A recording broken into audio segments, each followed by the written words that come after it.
All right, good afternoon. I'm going to try to walk through the first part of the final assignment for So Good They Can't Ignore You. Now, let me remind you that it's only on rule number 4, so it's only on the last part of the book that this assignment will cover.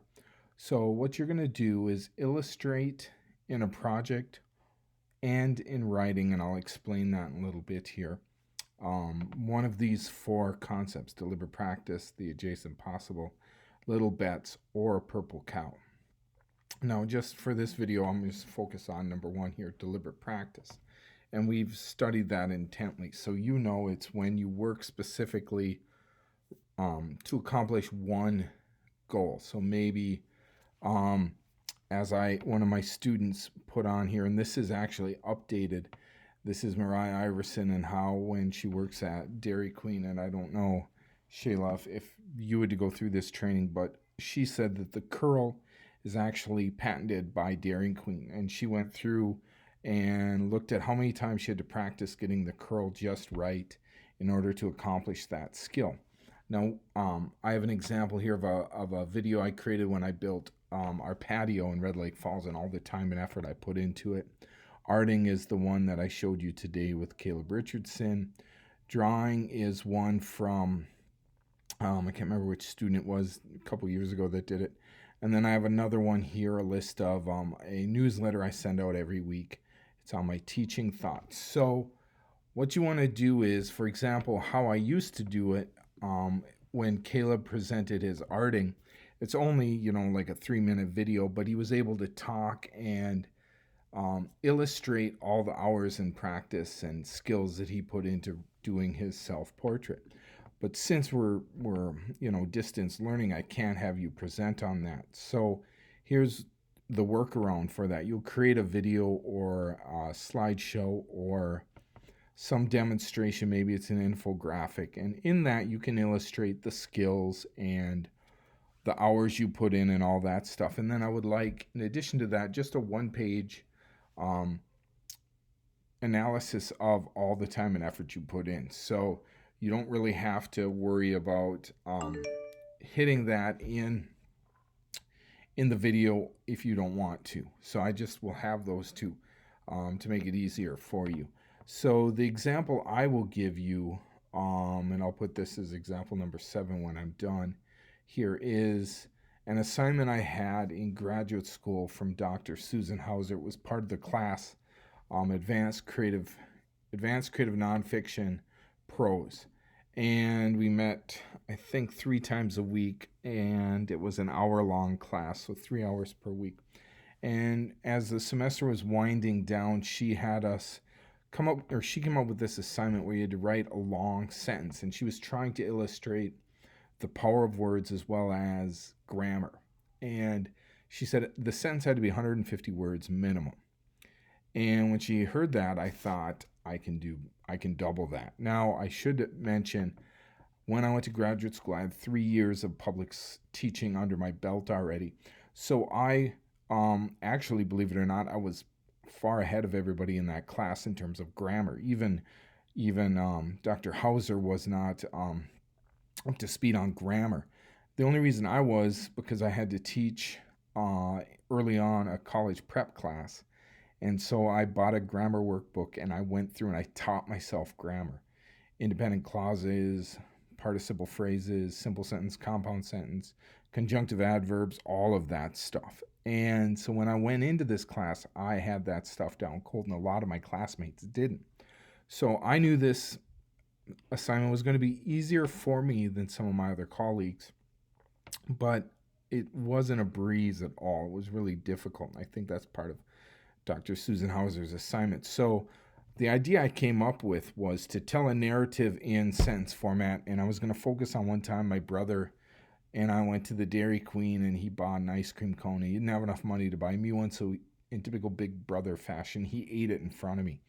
And I just never forgot that. And so I created a long sentence around that moment. I'm going to illustrate that here for you. So I came up with, and again, in this, I'm trying to capture as much as I can my little 7-year-old vocab and logic while that was going on. And yet I also wanted, because it's got to be, you know, kind of complex writing here. If it's going to be all one sentence, I'm going to use a lot of embedded clauses and compound complex sentences and all that stuff. So even though I wanted to give an idea of what a 7-year-old was like, I also knew that I had to make it complex as well. And so what I started out with, and this first part maybe took me 15 minutes to get just right. And I wrote, my brother was an SOB, the worst word available to my 7-year-old vocabulary.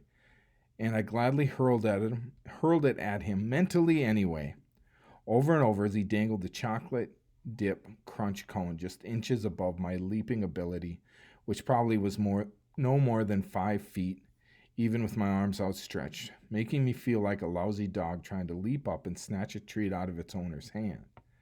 But no, Kevin wouldn't even give me a taste of his beloved ice cream cone. Now this basically is one complete sentence because I end it with a semicolon here. Now granted, it's compound complex sentence, but what I was trying to accomplish in here was I wanted to work in a simile where I talk about myself like a lousy dog trying to hop up. I used embedded phrases where I used the dashes here. Now looking back at this, 15 years later, I can see I'm a trifle fond of adverbs. I would edit those out now, and I'm not sure if I like this idea of 5 feet. I should have said, my vertical was only an inch off the ground, if that. But it is what it is there. I'll have to live with it. One thing that I really liked was stretching the word no out. I saved the dialogue for the very end, but I wanted to put this in as an element of style to kind of slow the moment down and just really illustrate how he was antagonizing me. All right, the next part, again, this is like another long, incredibly long clause. I have the conjunctive adverb to hook it together with the semicolon. Moreover, the SOB, again, I wanted to connect that back to what I opened with. Moreover, the SOB didn't have any money left over to buy me my cone, so he took it upon himself to torture me by slowly eating it, letting it melt in the 90-degree heat, and giggling as I practically drooled, watching the hard chocolate exterior shell begin to break up and slide down a vanilla flow onto the sugar cone base, only to be stopped by that SOB's hand, which firmly grasped the delicious cone as he took his deliberate time, savoring every divine nibble. Now in this part, I'm trying to build on some more skills. I have the conjunctive adverb. I have some repetition, tag about my brother. I have a bit of figurative language here where it's not really a simile, but I talk about as if it's like a lava flow, this flow of vanilla and sugar cone and the chocolate riding down, like as if it's like a lava flow or something. And then I try to use a little bit of alliteration here with the D, the delicious, deliberate time, savoring every divine. Try to have a little bit of repetition and word usage there. Now this next part, again, I have another conjunctive adverb combining it together. Thus, I abandoned my vain attempts to snatch it from the SOB, again, reusing that kind of language there. Instead, I stuck my steaming, parched tongue out like a dehydrated man, hoping to quench his thirst with mere raindrops, praying a stray drop of vanilla, maybe even with a small fragment of chocolate coating attached to it, might descend like an angel and pardon my eternally suffering soul.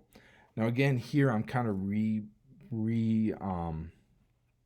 reusing the same format. Grammatically, I have the conjunctive adverb with a semicolon there, and then I have a reference to the SOB, and then I have, again, 2 similes this time, like a dehydrated man, like an angel, pardoning my soul. And again, I'm using some of this kind of as childish imagery just to suggest the suffering I was going through and the sheer glee that my brother had in torturing me this way. And then I wrap it up with not a conjunctive adverb this time, just a, what do you call that? What is that? A conjunction. But alas, that SOB hoarded every single stray drop for himself, letting the precious nectar run on to and pool among his greedy fingers. Finally, when that SOB, again, I screwed up, I should have capitalized that. Ultimately began chomping on the sugar cone. He said he had the gall to say, okay, if you really want some, I guess you can lick my fingers. So again, I saved the dialogue until the very end.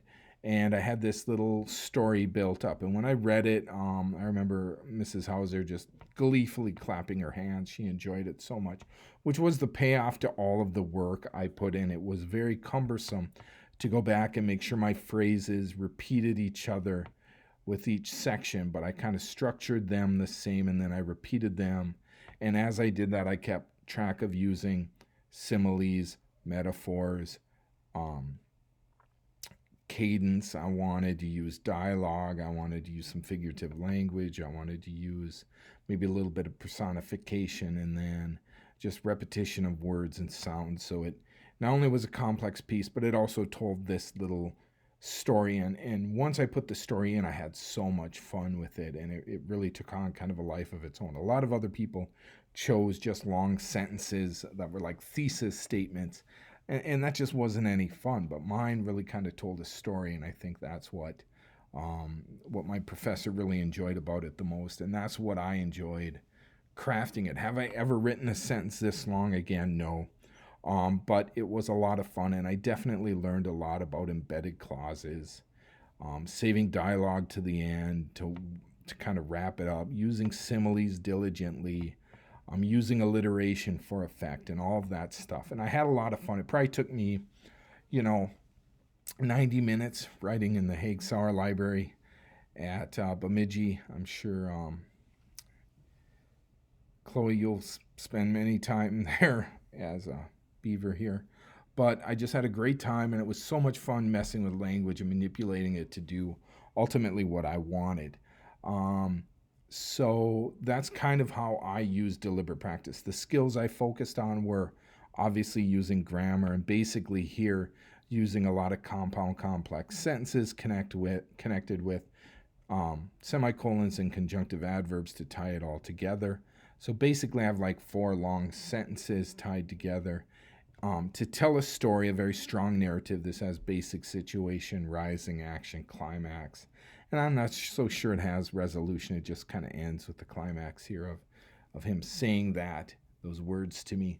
But I really worked hard on tightening up the language and making it as long as I could possibly make it. And let's see if I can find with the word count here. Yeah, 301 words. So I wanted to double the 150 word limit. Now, if I were to go back again, I probably would wipe out some of these adverbs because I think they just clutter it up. But back then I was a 4th year, writer. I didn't really have the skills or knowledge that I have now. So there's 90 minutes of pure fun and enjoyment that panned out quite well because my professor loved it and the other kids got a kick out of it too in class. All right. So now if I were to conclude this use this, I would actually probably highlight and use comments to show some of the skills that I deliberately practiced in setting this up. And then I would include a 1-page statement that simply talked about my compound complex skills using narrative to tell a long story in 301 words using alliteration and other literary devices that I did in here. Okay, so again, go back and take a look at these. Some are videos. This Teaching Thoughts one is something I haven't completed yet, but I'll do that for you maybe tonight. And then tomorrow I'll try to talk about adjacent, possible, and little bets, and then I'll tie it together with the purple cow. But overall, deliberate practice is an easy one to do. Think about the hobbies you've had. Many of you, if you survived college comp, you could go back and look at all the time and effort you put into that big final research paper there. And that would work. If you're in choir and you went to San Fran, you know what that was like. You could write about that. Totally up to you. The adjacent possible is a little easier, or is a more complex topic, so I'll spend a little bit more time on that. Little bets is an easy idea, and so is purple cow. All right. Thanks for listening to me. I look forward to seeing your projects. All right. See ya. And again, text, email, call if you have any questions. Thanks. Miss you guys.